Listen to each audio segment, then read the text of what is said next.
Since it's game on, I'm talking about game changers during these summer Sunday mornings. And we're talking about men who made a difference in particular moments to change an outcome. But we're not just talking about men. We're going to be talking about women too, and we're going to be talking about children, young boys and young girls too. It's possible for young girls to be game changers. So if that's you this morning, I want you to listen very, very carefully. Malala, a Pakistani girl, when she was 12 years old, began advocating for childhood education. The Taliban had come to power in Pakistan and forbade the education of girls. In fact, anything really for girls. She spoke out against it. So got on her and shot her in the head at point range to silence her.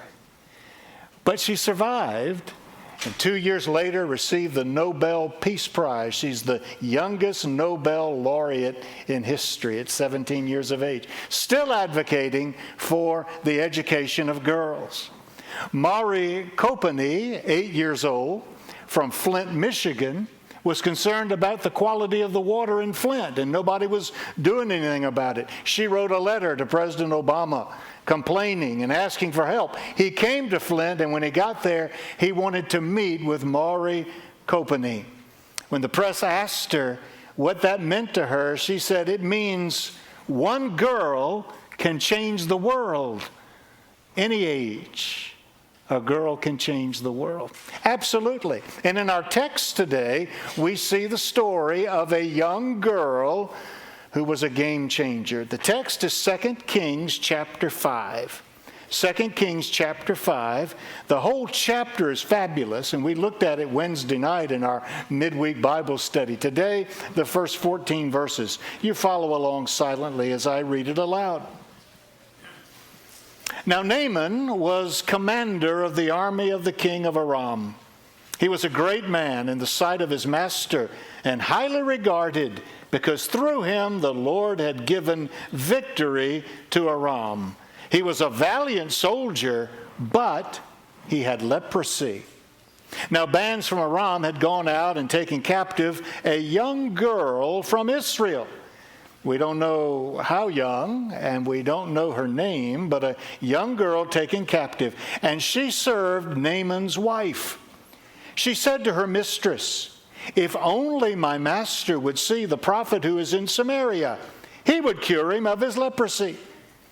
Naaman went to his master and told him what the girl from Israel had said. "By all means go," the king of Aram replied. "I'll send a letter to the king of Israel." So Naaman left, taking with him 10 talents of silver, 6,000 shekels of gold, and 10 sets of clothing. The letter that he took to the king of Israel read, "With this letter I am sending my servant Naaman to you, so that you may cure him of his leprosy." As soon as the king of Israel read the letter, he tore his clothes, and he said, "Am I God? Can I kill and bring back to life? Why does this fellow send someone to me to be cured of his leprosy? See, he's trying to pick a quarrel with me." When Elisha, the man of God, heard that the king of Israel had torn his robes, he sent him this message: "Why have you torn your robes?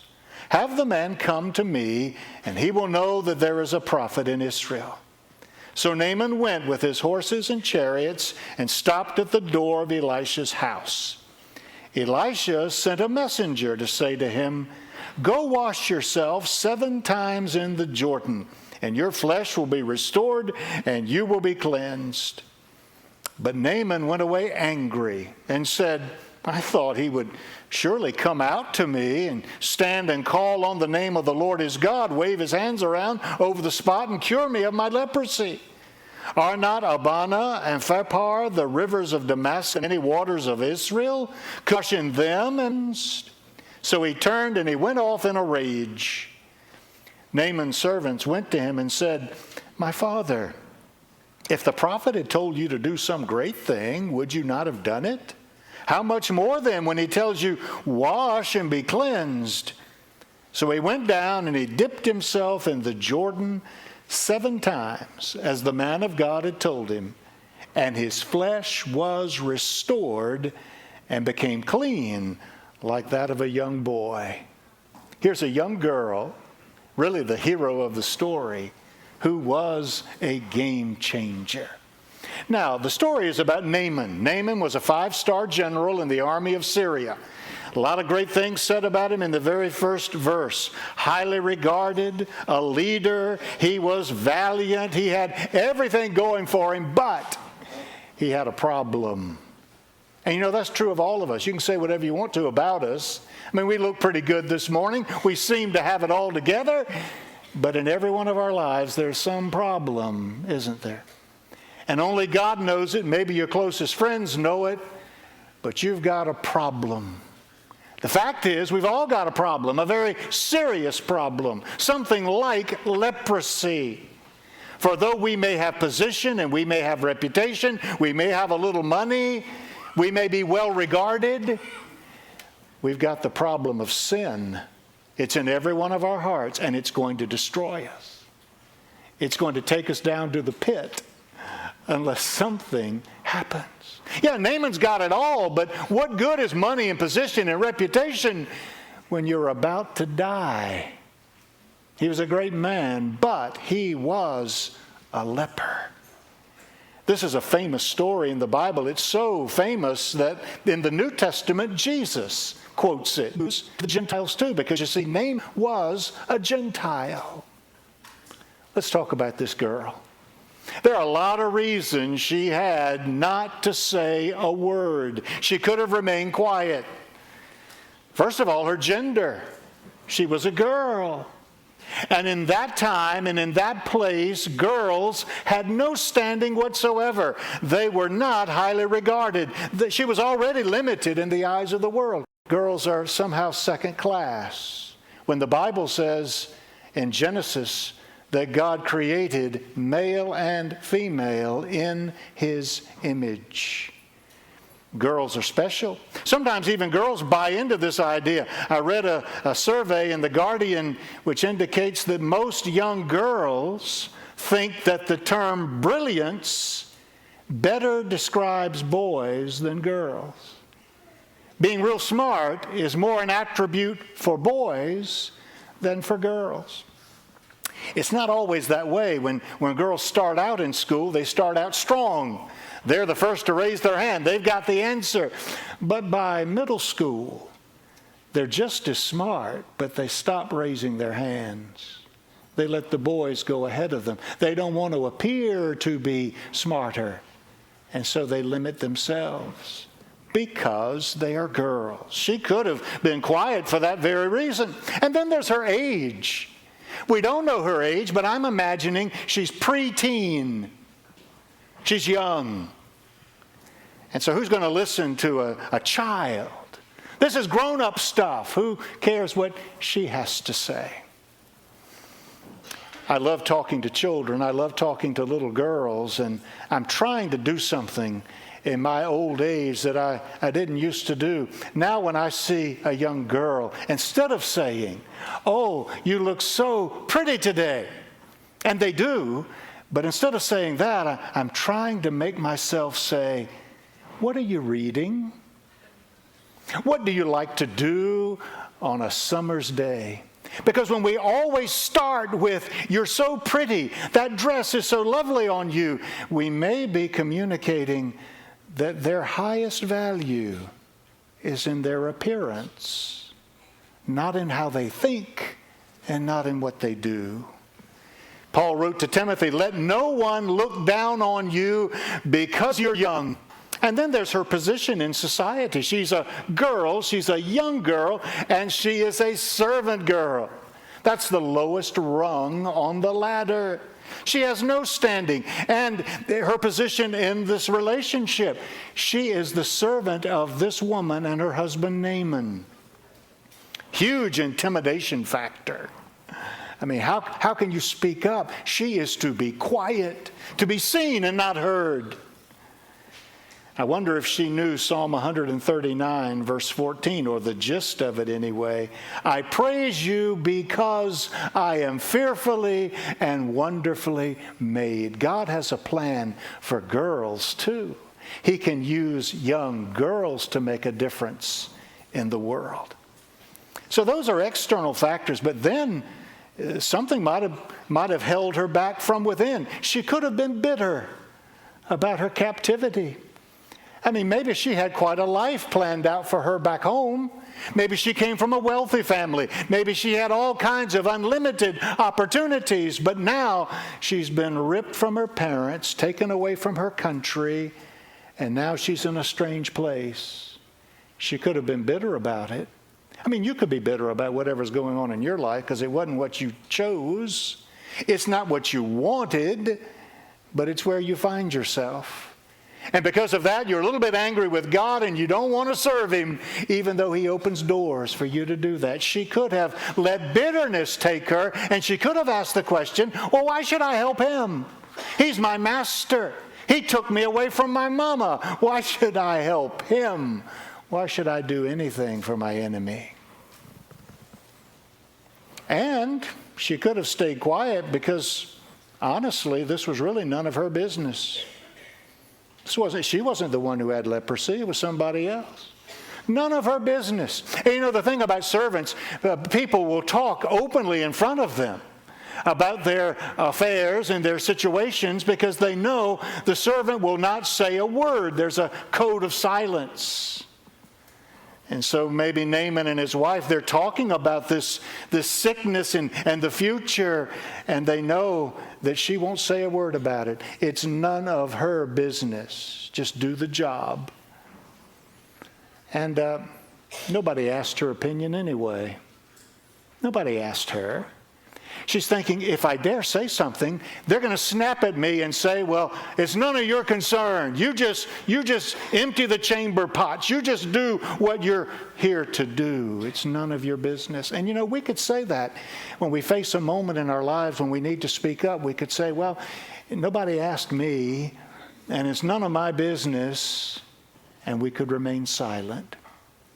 This may have run through her head. There's no indication of it, though. It seems like her first opportunity, she spoke up. Sometimes you just have to speak up, regardless of whether you're a boy or a girl, young or old, whether it's your business or not. When it comes to the things of God, it is your business. When it comes to spiritual issues, somebody needs to know the gospel, needs to know Christ. Well, that is your business. So speak up. She does. She does speak up. She's confident in her faith. Verse 3, she said to her mistress, if only my master would see the prophet who is in Samaria. There was a prophet in Israel that God used to do miraculous things, and she believed it. That's what we want for all the children of our church. That's what you're trying to do, isn't it? At home, you're trying to impart your faith, to give them a sure faith. We just want to come alongside of you. That's what youth mission trips are about, really. And CentraKid, and certainly Vacation Bible School and Music Camp. We're coming alongside of you to help you instill that kind of confident faith so that when they get in high school and then they go off to the university or they join the military or they take that first job, they've got a faith that's theirs. It's not just yours. And while the king of Israel saw only impossibility. Part of it may have been the letter that the king of Aram wrote. It wasn't very clear. It implies, the king of Aram's letter implies that he thinks the king of Israel is the one who has the power to heal the sick. I'm sending Naaman to you so that you can cure him of his leprosy. The king smells a rat. The king suspects a plot. He's just trying to set me up. He knows I can't do that. Nobody can heal leprosy. And I'll try and I'll fail, and then he'll use that as a pretext to invade. And so he's very filled with fear. He sees impossibility, but this girl sees only possibility. She knows that with God all things are possible, even the most extreme are possible for a miracle-working God. I hope you're instilling that in your children too, that you're not setting artificially low ceilings. Society will try, but I hope you're trying to bust those up so that your girl and your boy see that they can do anything God calls them to do. God has a plan for every life. She gives hope to somebody who is hopeless. Naaman's hopeless. He knows, he's seen others with leprosy. He knows what happens. He knows it's a death sentence. He doesn't have hope anymore. He's just trying to finish out his life with some sort of dignity now. This little girl has got hope, and she passes it on. You may be the only person in your circle who's got hope today. Pass it on. I firmly believe that the best days for our church are the days yet ahead. I believe that about our country too. I believe that about our world. We need to be people of hope and not fear. And so she speaks up. I know a guy, she said. And so he hears from her, and he does what she says to do. And so he goes to the king of Aram. He writes a letter to the king of Israel. He goes and he gets there, and he's out, his chariot's out front of Elisha's house. And he fully expects that Elisha's going to come out and do a little hocus pocus, say some words of an incantation, calling on the name of his God, and maybe speak to that illness and it'll vanish. That's what he expects. But when he gets there, Elisha doesn't even come out to meet him. Naaman is used to people showing a little respect. Naaman is used to people coming to see him, standing before him.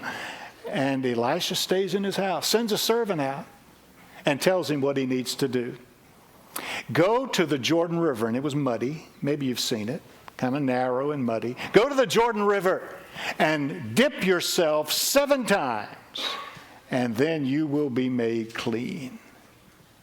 Naaman is angry. I mean, it's all over that text. He's angry, first, that he's been dissed. Elisha didn't come out. He's angry about that. And then he's angry at what he's told to do. Dip myself in the muddy Jordan River?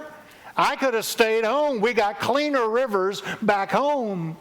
I want you to do something real. He wants God to act the way he wants God to act. He wants to come to God, but he wants to come his way. And he storms off in anger. I will not do it. Let's give him a break. He's disappointed. He's hurt. He's facing death. He may be in some pain. That all works on you after a while. He's angry.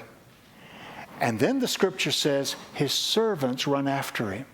In this whole chapter, the servants are the heroes, the ones who have no power. They're the ones who really shine. The servants go out. Father, if he had asked you to do something hard, you would have done it. Why don't you do this?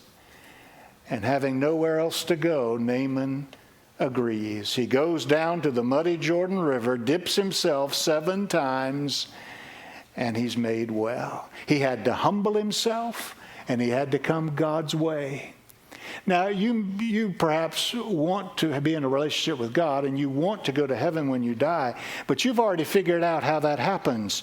It's by joining a church and by getting baptized and by trying hard and living a good life. And hopefully at the end of time, you will have amassed more good deeds than bad deeds, and God will let you in. That's man's way. That's religion's way, but that's not God's way. God's way is the way of grace. It comes down to a man on a cross dying in our place. And whosoever believes in him shall not perish, but have everlasting life. And finally, Naaman comes God's way, and he comes up out of that water clean. He gets his health, but more, he finds faith. He not only finds salvation, but he finds healing. We didn't read it, but look at verse 15. Then Naaman and all his attendants went back to the man of God. He stood before him and said, "Now I know that there is no God in all the world except in Israel." Israel's God, the one true living God, not only does he find healing, he finds salvation. And it all happened because of a young girl who was willing to speak. Nobody wanted her opinion. Nobody asked her. She was just a girl. But God had great plans to use her, and he has great plans to use you.